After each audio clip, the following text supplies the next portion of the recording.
ജനങ്ങളുടെ പാർട്ടി എന്നൊരു കാലത്ത് അഭിമാനത്തോടെ വിശേഷിപ്പിച്ചിരുന്ന CPM ഇന്ന് സ്വന്തം പ്രവർത്തകരുടെ വിമർശനങ്ങളിൽ തന്നെ വിറയ്ക്കുകയാണ്.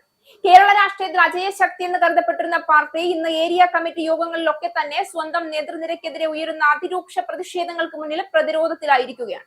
ഏറ്റവും ശ്രദ്ധേയമായത് ഈ വിമർശനങ്ങളുടെ കേന്ദ്രത്തിൽ മുൻ മുഖ്യമന്ത്രി പിണറായി വിജയൻ തന്നെയാണ് എന്നതാണ്.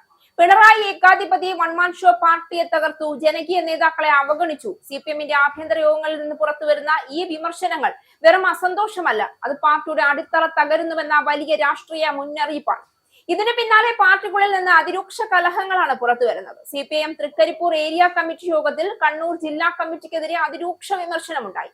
നിലവിൽ കണ്ണൂർ ജില്ലാ കമ്മിറ്റി പിരിച്ചുവിട്ടില്ല എങ്കിൽ പാർട്ടിയുടെ അന്ത്യം കാണുമെന്നാണ് വിമർശനം. പയ്യന്നൂരിലെ സംഘടനാ വിഷയം തൃക്കരിപ്പൂരിലെ തോൽവിക്ക് പ്രധാന കാരണമായി എന്നാണ് ഏരിയ കമ്മിറ്റി യോഗത്തിലെ വിലയിരുത്തൽ. CPM കണ്ണൂർ ജില്ലാ സെക്രട്ടറി KK രാഗേഷിനെതിരെയും യോഗത്തിൽ രൂക്ഷ വിമർശനം ഉയർന്നിരുന്നു. KK രാഗേഷ് നേതാക്കളുടെ പെട്ടി തൂങ്ങി വന്ന അമൂൽ ബേബിയാണ് എന്നാണ് യോഗത്തിലെ പരാമർശം.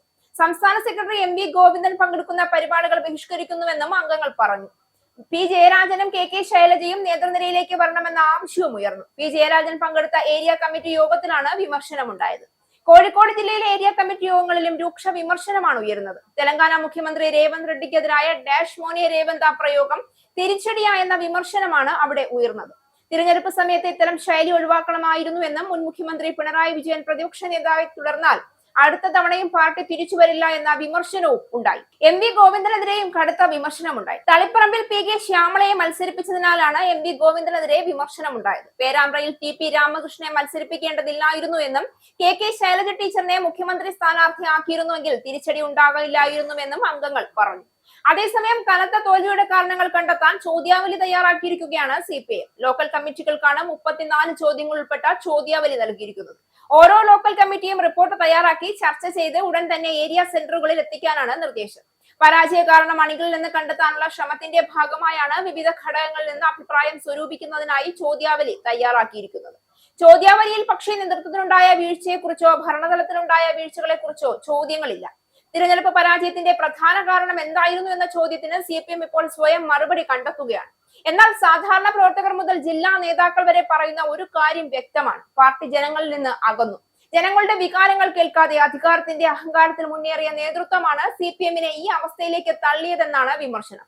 ഒരു കാലത്ത് VS അച്യുതാനന്ദനെ പോലുള്ള ജനകീയ നേതാക്കളുടെ ലാളിത്യവും ജനങ്ങളോടുള്ള ബന്ധവുമായിരുന്നു കമ്മ്യൂണിസ്റ്റ് പാർട്ടിയുടെ കരുത്ത്. എന്നാൽ ഇന്ന് പാർട്ടി ഒരു കോർപ്പറേറ്റ് രാഷ്ട്രീയ തന്ത്രം പോലെ മാറിയെന്ന വിമർശനമാണ് ഉയരുന്നത്. ജനങ്ങളുടെ ഭാഷ നഷ്ടപ്പെട്ട നേതൃനിര സോഷ്യൽ മീഡിയ പ്രചരണങ്ങളിലൂടെയും അധികാര പ്രകടനങ്ങളിലൂടെയും രാഷ്ട്രീയം മുന്നോട്ട് കൊണ്ടുപോകാൻ ശ്രമിച്ചു. പക്ഷേ ജനങ്ങൾ അതിന് മറുപടി നൽകിയതായിരുന്നു ഈ തിരഞ്ഞെടുപ്പ് ഫലം. ഡാഷ് മോനെ പോലുള്ള പരാമർശങ്ങൾ, എതിർ രാഷ്ട്രീയ കക്ഷികളോട് നടത്തിയ വ്യക്തിപരമായ ആക്രമണങ്ങൾ, വിമർശനങ്ങളെ അടിച്ചമർത്താനുള്ള സമീപനം, ഇവയെല്ലാം CPMന്റെ പഴയ ജനാധിപത്യ മുഖം തകർത്തുവെന്നാണ് ഇപ്പോൾ പാർട്ടിക്കുള്ളിൽ തന്നെ ഉയരുന്ന വിമർശനം. അതേസമയം KK ശൈലജ പോലുള്ള ജനകീയ മുഖങ്ങളെ പാർട്ടി പൂർണ്ണമായും ഉപയോഗിച്ചില്ല എന്ന വിമർശനവും ശക്തമാണ്.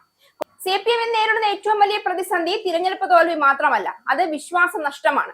ഒരു കാലത്ത് തൊഴിലാളികളുടെ പാർട്ടി എന്ന് വിശേഷിപ്പിക്കപ്പെട്ട പ്രസ്ഥാനം ഇന്ന് സാധാരണ ജനങ്ങളുടെ ജീവിത പ്രശ്നങ്ങളിൽ നിന്ന് അകലുന്നുവെന്ന വിമർശനം വ്യാപകമാണ്. വിലക്കയറ്റം, തൊഴിലില്ലായ്മ, യുവാക്കളുടെ കുടിയേറ്റം, സാമ്പത്തിക പ്രതിസന്ധി, ഇവയ്ക്കൊന്നും വ്യക്തമായ മറുപടി നൽകാൻ പാർട്ടിക്ക് കഴിഞ്ഞില്ല.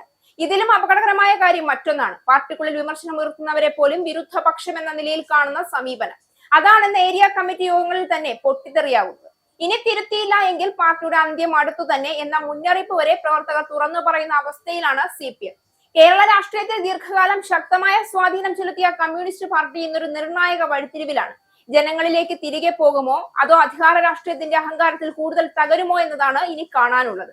എന്നാൽ ഒരു കാര്യം വ്യക്തമാണ്: ഈ തിരഞ്ഞെടുപ്പ് ഫലം വെറും പരാജയം മാത്രമല്ല, അത് CPMനെതിരെ ജനങ്ങൾ എഴുതിയ അതിശക്തമായ രാഷ്ട്രീയ വിധിയാണ്.